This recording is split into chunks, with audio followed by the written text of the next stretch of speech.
If you're looking to build a new gaming PC, the chances are you're in the market for a great GPU and CPU combo. These two components are easily the most important parts to get right in any build. So with this in mind and so many choices of CPUs and GPUs that you can pick up, just which ones are the best? And how do you ensure a balanced CPU and GPU combo that will set your build up for success? Well, in this video, I'm going to talk about how to pick the best combo for your budget and look at performance as we go.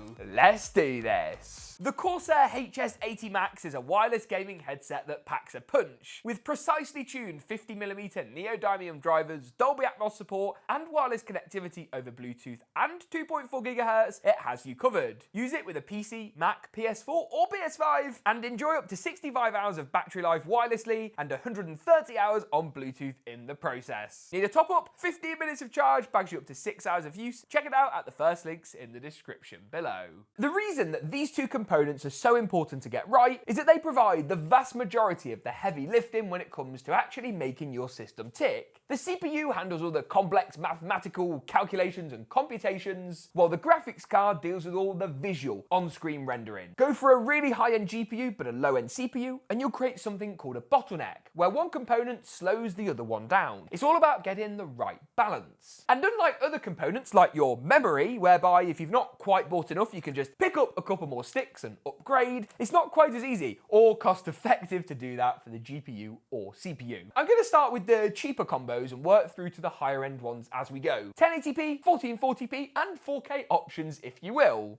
At the low end, you probably want something like this for the CPU, a last generation Ryzen 5 5600 or 5600X. Going for a slightly older CPU often means far greater value, and older chips like this also support much more affordable DDR4 memory and cheaper motherboards too. You're still going to get comparative raw gaming performance to a more modern i3 chip, for example, meaning that sometimes older can actually be better. A chip like this is best paired up with a few different GPU options. On the budget end, you've got Nvidia with their RTX 4060 is the cheapest from their current generation, and AMD with the RX 7600. Budget cards are often ironically where you actually see the worst value, as manufacturers look to hold features back for higher end models, but the 5600 is great paired up in my view with a Radeon RX 7600. Unlike the RTX 4060, which released at a similar time, it has more horsepower and costs less money. It is a little bit VRAM constrained. It only has 8GB of video memory, making it only really good for 1080p gaming. You aren't going to get much 1440p gaming on this, but it still leaps and bounds better than other options at this price point. The Intel Arc A750 comes to mind, or going on the cheaper spectrum yet for Nvidia, something like a 3050. The 7600 wipes the floor with all of those, and at about $250 to $270 US, it's an awesome pick. Latest pricing for everything will be linked in the description below. If you're looking for 1080p gaming and all the latest titles, this combo is going to do you well, and the 7600 performs equally well in easy esports games like Overwatch and Valorant, right through to more complex and more difficult to run titles such as even Hogwarts Legacy, Apex Legends and Formula 1 2023. You can learn more about the RX 7600's performance in our full review, linked in the cards section now. But what if you've got a little bit more money to spend? The previous combo comes in about $300, but for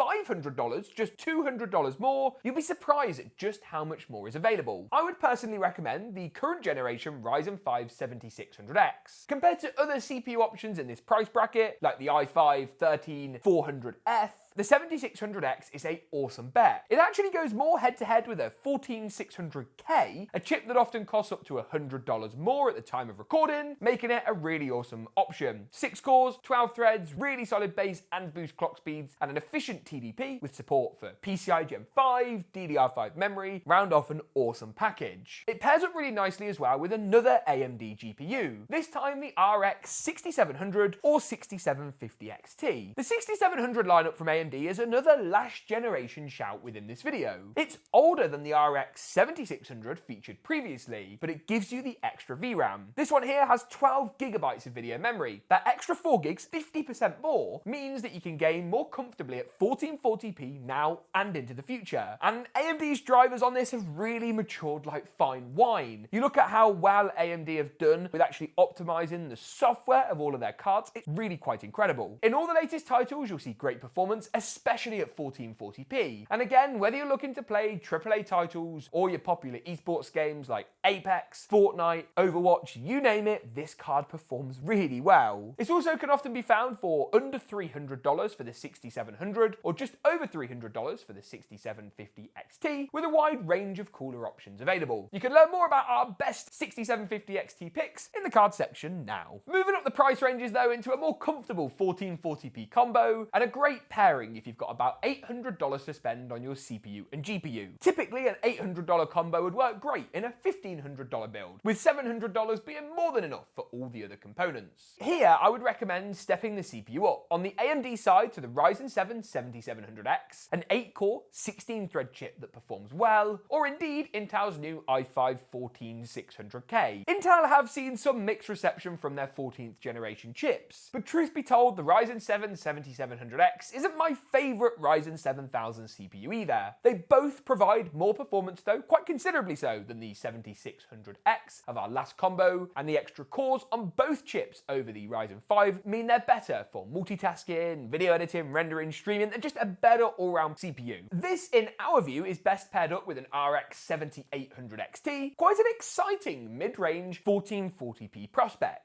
Of the latest stack of new GPUs, it's been a mixed bag from Nvidia and AMD, and Intel are nowhere near challenging at the high end just yet. On the Nvidia side, you've got something like the 4070 or 4070 Ti, but for less money than both of those cards is the 7800 XT. You get plenty of VRAM for 1440p gaming, more than the 6700 and 6750 range. You get great straight rasterization performance at 1440p and support for AMD's ray tracing and FSR, their equivalent of DLSS. While the package may not be quite as well refined as Nvidia, the 7800 XT is shaping up to be a fantastic value option. Commonly available at or below the $500 MSRP, you've got great choices from PowerColor, Asus, MSI, GeekaWhat, Sapphire, you name it, there's loads of cards to choose from. It's power efficient, doesn't use the controversial new 12-pin GPU power connection, and take a look at these performance results. It really performs so well, beating out the 4070 in basically everything. DLSS 3 changes things occasionally, but on the whole, the 7800 XT is a far superior option. And coming in at less than the Nvidia cards, I think that's something that AMD should get a good deal of credit for. I like the 7800 XT quite a lot. Moving through into the final recommendation for this build, a 4K combo and a great pairing if you've got around $1,250 to spend. Personally, I would go AMD again, but Nvidia do get a look in here on the GPU side. The 7900 XTX would be my personal pick, but it's also worth considering something like the RTX 4080, especially if you want better ray tracing and DLSS 3 performance. This is best paired up with the Ryzen 7 7800 X3D. In my mind, the best gaming CPU on the market right now, full stop. Obviously, if you want the higher core counts of the Ryzen 9, for something like video editing, streaming, go for it. Upgrade, but this for gaming is as good as you need. 8 cores, 16 threads with a 5 GHz max boost clock speed out of the box, and unlike some of Intel's 14th gen chips, that boost is actually achievable on the 7800 X3D without needing some sub-zero liquid nitrogen cooling solution, and the X3D cache gives it so much more cache than its comparable options from both AMD and Intel, elevating that performance even further. Take a look at these graphs as well of both the RX 7900 XTX and RTX 4080. The 7900 XTX is about $200 cheaper at MSRP and holds up really well. Yes, the 4080 wins out in some instances, but personally, I'd rather have the extra $300 or $200 that you're going to save from one card to another. Obviously, if you've got money to burn, consider something like the RTX 4090, but you're probably not watching this video for me to recommend a $2,000 GPU. What do you guys think of these combos? Do you think they're good recommendable options? If so, let me know in the comments down below. Thanks for watching, and as always, we'll see you in the next one.